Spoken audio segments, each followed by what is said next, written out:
Masayang araw po mga ka-PL. Dumating na ang tamang panahon. Ha? Nagkakaipitan na po sa ombudsman mga kababayan.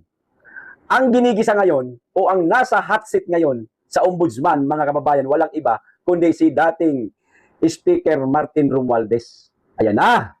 Ha? Kakanta na kaya si Romualdez? Dahil iniipit na siya ngayon ng ombudsman? At ang masaklap pa ho mga kababayan, ginamit po ng ombudsman ang naging testimonya ng dating 18 Marines. Na ayon na rin sa mga naging testimonya ng dating 18 Marines ay hindi lamang si Speaker Martin Romualdez ang mga nakatanggap ng pera mula sa flood control. Si Saldico, yan, ibang mga senador at ilang mga kongresista. Pero sa ngayon, mga kababayan, dito muna tayo kay Martin Romualdez. Kasi siya na po ang nasa hot seat, mga kababayan eh. O ito ho, ang kanyang pag-question, mga kababayan, sa ombudsman. Hindi ho nakatiis si Romualdez. Kinwestiyon niya ang ombudsman. Kulang na lang, banatan niya eh. Eh kung ako, si Romualdez, aba, hindi ko ho palalagpasin itong tila, panggigipit sa akin. Kung ako, si Romualdez, ano ho, mga kababayan, dapat hindi ako papayag na ako lang ang makukulong. Ikakanta ko. Yung pinsan ko na mastermind. Di ba? Oy, former Speaker Martin Romualdez, naku, wag kang pumayag, sir, na ikaw lang. Ikanta mo lahat ng mga nalalaman mo. Kasi hudang kasama ang pinsan mo, ikanta mo na. O ito ang sabi niya, gawin natin ang tama. Ayan na. Pumalag na nga. Kinuwestiyon ni dating House Speaker Martin Romualdez ang paggamit ng Office of the Ombudsman sa testimonya ng 18 ex-bodyguards para sa isinagawang investigasyon sa kinakaharap ng flood control complaints, mga kababayan. Ombudsman, baka makalimutan ho ninyo, sir, mga madam, na ang testimonya nitong 18 dating Marines ay hindi lamang po si Martin Romualdez ang mga nakatanggap ng maleta at sangkot sa flood control scam. Hindi lamang po si Martin, marami pa. Kung iniimbestigahan ho ninyo si Martin Romualdez gamit ang mga naging testimonya ng 18 ex-Marines, papaano ho yung iba ng mga politikong sangkot sa flood control scam? Sana umabot din po sa kanila ang investigasyon mga madam at sir. Masaya kami sa ginagawa ho ninyo na, ayan na, iniimbestigahan nyo na si Romualdez, pero meron pa pong ibang mga mambabatas. Nasa Senado yung iba naman, nasa Kongreso, at higit sa lahat, di umano yung Pangulo mismo. Sabi ni Saldico, eto pa ito ba ang patas ng investigasyon? Sabi ni Romualdez yan, mga kababayan. Mga testigong ibinasura na, kinasuhan pa ng cyber libel at perjury, gagamitin pa rin para lang ituro ako at ako lamang sa ni Romualdez. Pinasusumitin na ng ombudsman si Romualdez ng counter affidavit bilang bahagi ng preliminary investigation sa kinakaharap niyang plunder, direct and indirect bribery, mga kababayan, graft at money laundering complaints. Ayon po ito sa isang balita, mga kababayan. Ayun na nga, para kay Martin Romualdez, hindi daw po patas, mga kababayan, ang isinagawang investigasyon ng ombudsman.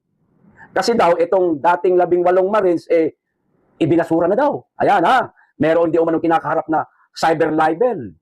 Sinampahan pa ng kasong perjury. Hindi daw nararapat na gawing testigo o paniwalaan yung kanilang mga naging testimonya. Ikaw naman, Martin Romualdez, parang hindi mo naman alam ang laro ngayon. Kung sino ang nagsasabi ng totoo, ipinakukulong, kinakasuhan. Naturalmente, etong 18 ex-Marines, nagsasabi ho ng katotohanan, Sir Romualdez, na kayo ay sangkot sa flood control scam. Maging yung pinsan mo rin di umano, Pangulo, mga senador at kongresista, sangkot. Ano ba nangyari sa mga lumalaban sa korupsyon? Tulad ni Marcoleta, Martin Romualdez, Martin Romualdez, ano nangyari kay Marcoleta? Kay Mike Defensor, kay Jinggoy Estrada? Ibagay sila lumalaban sa korupsyon, kinasuhan hanggang sa makulong. Ngayon, di umano, umuugong na si Alan Peter Cayetano at Robin Padilla, isusunod na. Kani-kanina lang lumabas, nakakasuhan na rin di umano si Ligarda at ang anak niya na si Leandro Libiste. Sila po ang lumalaban, Martin Romualdez, sa korupsyon, lalong-lalo na sa flood control scam na yan. Kinakasuhan na. Ganon din ang nangyari sa 18 ex-Marines. Ha, sir? Maswerte ka nga eh. Napakaraming nauna sa'yo eh. Dapat nga ikaw ang nauna ngayon sa kulungan. At mabulok ka sa kulungan. Kaya kung ako sa'yo, Martin Romualdez, sir, huwag kang papayag na ikaw lang ang makukulong. Mabigat itong kaso mo, sir. Napakarami ho nito. Oh, napakaraming kaso mo, sir. Plunder, nako, walang piyansa yan. Direct at indirect bribery, nako po. Graft at money laundering.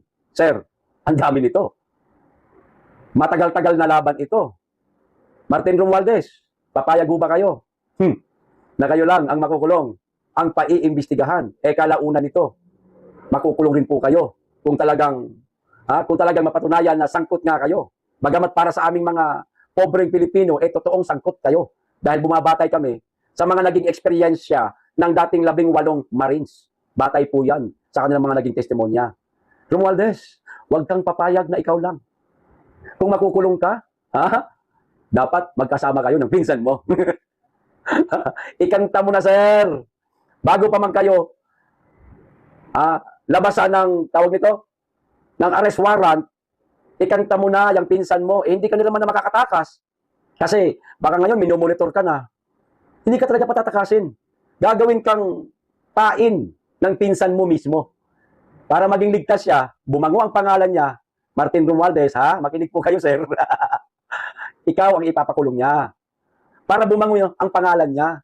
Kasi bagsak na nga siya sa trust ratings, performance ratings, at kung ano-ano pang mga performance, kung ano-ano pang mga ratings na isinasagawa ng mga survey firm. Para bumango siya. Kailangan ang sigaw ng publiko na ikulong ka, kasuhan ka, gagawin niya yan, sir. Maniwala ho kayo sa mga pagdududa ninyo. Alam namin na nagdududa na ho kayo, na talagang tataluhin ho kayo ng mismong pinsan ninyo. Kaya wag ho kayong mag-atubili. Martin Romualdez, na ikanta. Ang sino mang mga nalalaman mong sangkot sa flood control scam, wag kang papayag na ikaw lang ang makulong, sir. Bahala ka. Masarap ang buhay dito sa labas. Habang ikaw naghihemas-rehas, ay yung mga kasama mong mga kawatan din, nagpapakasarap buhay, papayag ka ba niyan? Kumakain sila ng mga masasarap na pagkain. Nakakapamasyal sila sa malalayong bansa at kilalang mayayamang bansa, samantalang ikaw naghihimas-rehas. Nagpapakasarap sila sa kanilang mga kabit, samantalang ikaw wala. O ano? Papayag ka, Martin Romualdez, na ikaw lang ang makukulong? Ikanta mo na ang sino mang dapat ikanta. Maliban na lamang kung itong lumabas sa balita ay drama lang. Na kunwari, kakasuhan ka na, di ba? Kunwari, malapit ka nang makulong. Yun naman pala, drama lang. Bakit namin nasabing drama lang? Napakarami ho na mga hindi naman sangkot sa flood control scam, mga nakulong. Pero ikaw, hanggang ngayon, nananatiling nasa laya pa. Kaya, nasabi tuloy ng mga kababayan natin na baka drama lang yan. Di ba? Sana hindi ito drama, Ombudsman.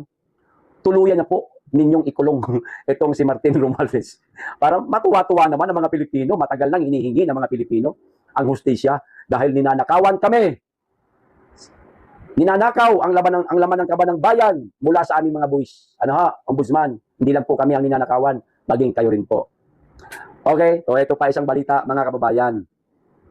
Noong nakaraang linggo, bumaha sa Davao City. Bumaha din po dito sa Maynilaan. Bumaha din po sa Cebu City, mga kababayan. Pero, nakatutok ang DPWH, itong si Vince Dizon, mismong ang bangag nating presidente at ang mga vlogger nila sa naging baha sa Davao City ngayon. Tayo po ang magre-reveal, mga kababayan. Kasi, hindi ho pinipick up ng mainstream media ito eh. Puro Davao City lang po. Yung kasiraan sa Davao City, ayun lang po ang pinipick up ng mga bayarang mainstream media, mga kababayan. Dito sa vlogger nyo lamang po ito mapapanood na kasabay na naging baha sa Davao, sa Cebu at Kalakhang, Maynila, mga kababayan, abay bumaha din pala sa Ilocos. Sa baluarte po ni Sandro Marcos. Sabi nga ni Ninong Chavit kahit doon sa baluarte ni Sandro Marcos, barag-barag, sira-sira, incomplete ang flood control project. Kumaga yung pera, hindi na ilagay para sa proyekto, kundi baka daw na ipasok sa bulsa. O kaya yan, binaha din po ang Ilocos. O ito ho ang video, patunay na binaha din po ang Ilocos, pero hindi po pinick up ng mga bayarang mainstream media, maging ng mga bayarang vlogger ni Bangag, mga kababayan. Ito, panuorin ho natin.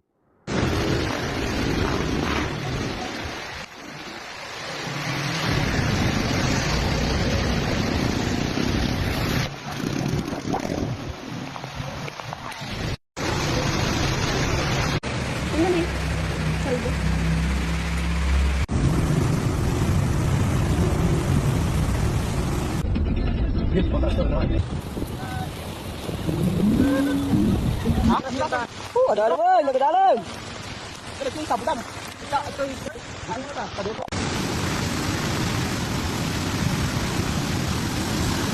Tara man, shot tayo dito man. Oy,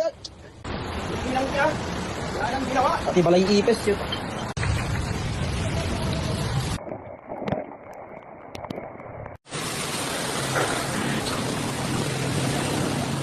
O di ba ang tahimik ng mainstream media?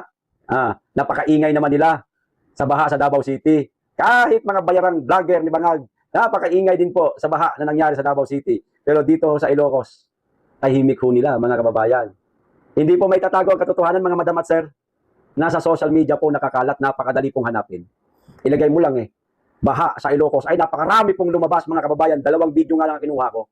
Kasi yung iba may mga music background, mahirap na baka ma-copyright po tayo. O ayan, maliwanag . Bakit puro Davao City lang? Nakatutok ang mga kamera ninyo, mga buwakan ng ina kayo ng mga mainstream media bayaran. Mga buwakan ng ina ninyong mga vlogger na bayaran, bakit puro Davao City lang kayo? Nagbaha din naman ang Cebu. Nagbaha rin sa Kamaynilaan. Bakit na Davao City? Nagpunta ho si Vince Dizon sa Davao City, mga kababayan, para i-inspection yung mga flood control doon na mababaw na ho. Kumbaga yung tubig, yung buhangin na mula po sa dagat, pumasok na po sa pinaka bibig nitong sapa o flood control sa Davao. Hindi po nasira yung flood control, pero natambakan na po ng buhangin. So hinukay ngayon yun ni Vince Dizon. Yun daw po ang magiging solusyon.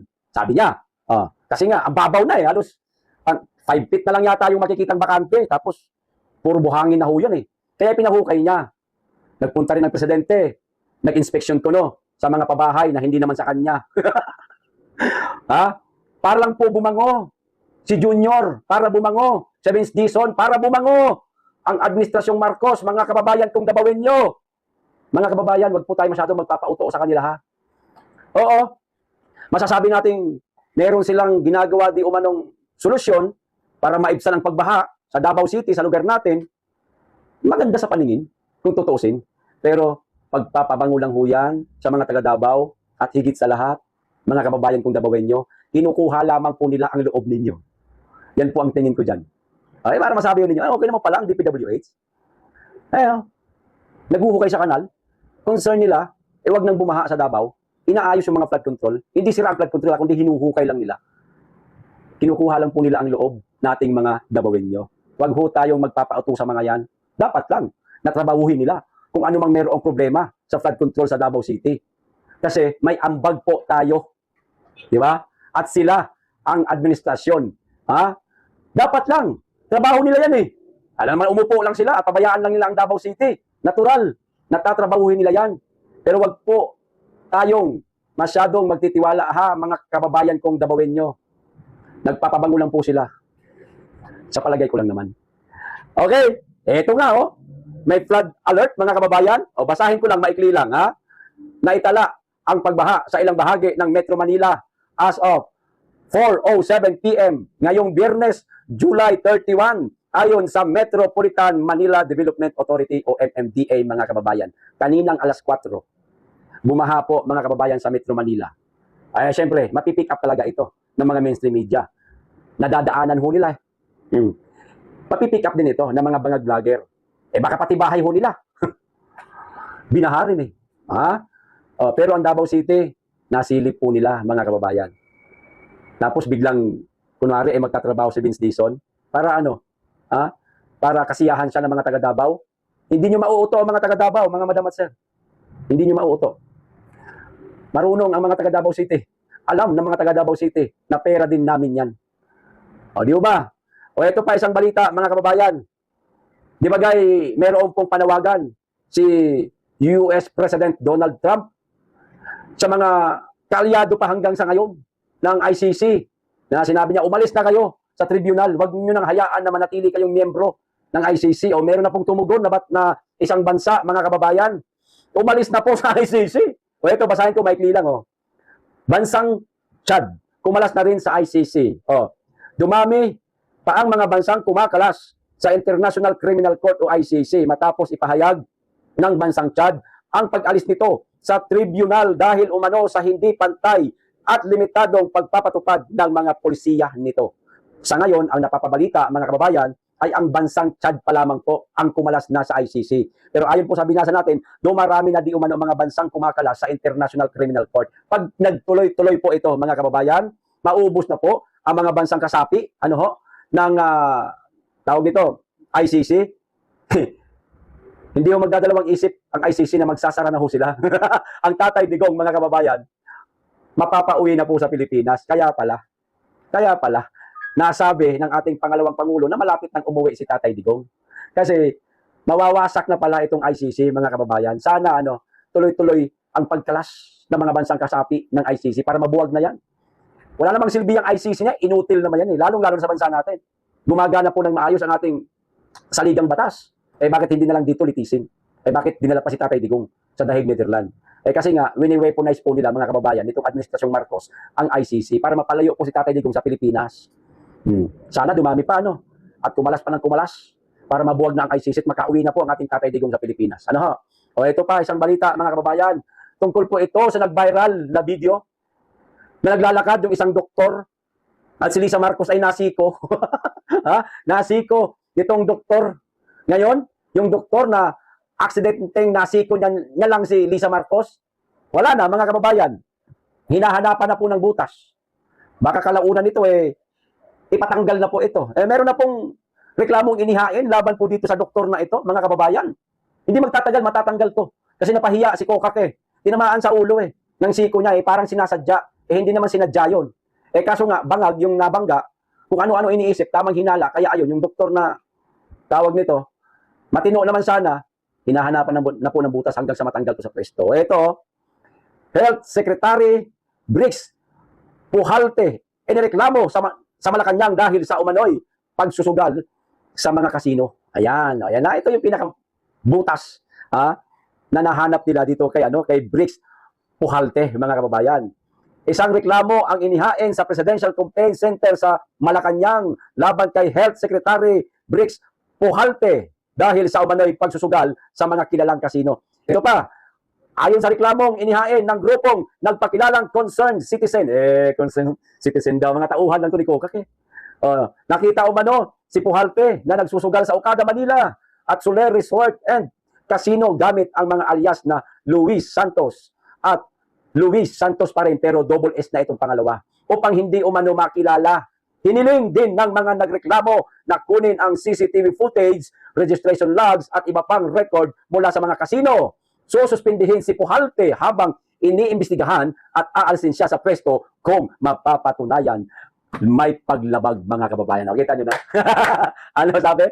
Iimbestigahan. Ngayon, kapag napatunayan, abay tatanggalin na ng tuluyan, mga kababayan, sa pwesto si Pujalte. Ayan na nga ba sinasabi ko Nasiko lang si Madam Kokak, ayun na.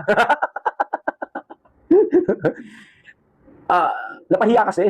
Kayo naman Ayaw napapahiya ng alin. Ayan mga kababayan, kaya ayan. Hanapan ng butas si Pujalte.